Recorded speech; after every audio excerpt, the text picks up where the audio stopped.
What's Miles from Black Film and TV? Here we are, another Mad Max film in the works. When you think about your character, Dementus, he's supposed to be a little bit of everything, you know, but there's any humanity to him? I believe there is, for sure. You know, and I think when you, especially when you're, well, any character, but with the villain, the sort of easy trope or mistake is just to play them villainous without any real sort of humanity or any sort of moment of empathy.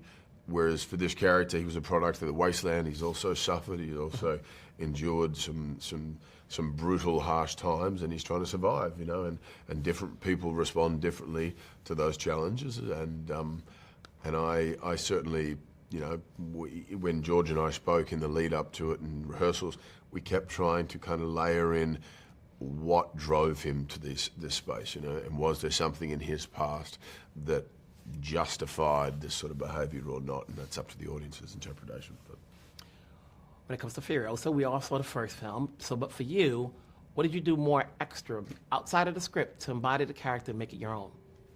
Oh my goodness. There were quite a few things in the script that I felt very strongly about, and it's incredible when you're working with George because more than any other film I've ever done, it's university-style level discussions for everything. And so there was a few choices that I felt very strongly about, and George heard me push for them every single day, and if they were good enough, they made it into the movie. So that made me happy. You've done your share of comedy, but here, you know, Dementus is a little bit everywhere, you know? Do you see yourself having funny bones?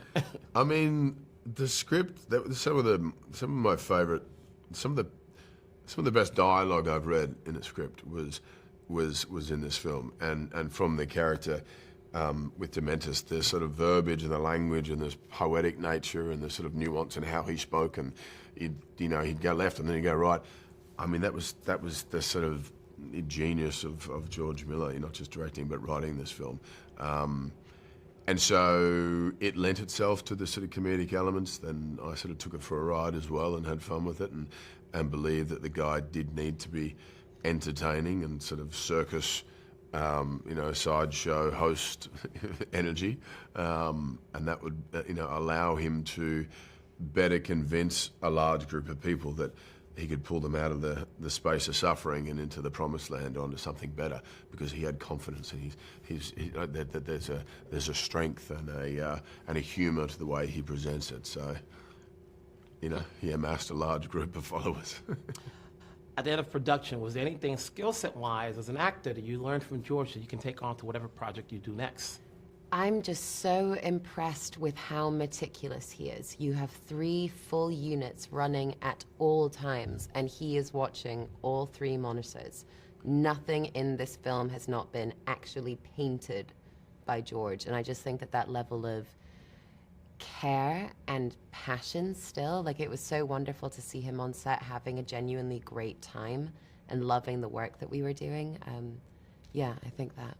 All right. Thanks a lot. No, thank you. Thank you. Yeah.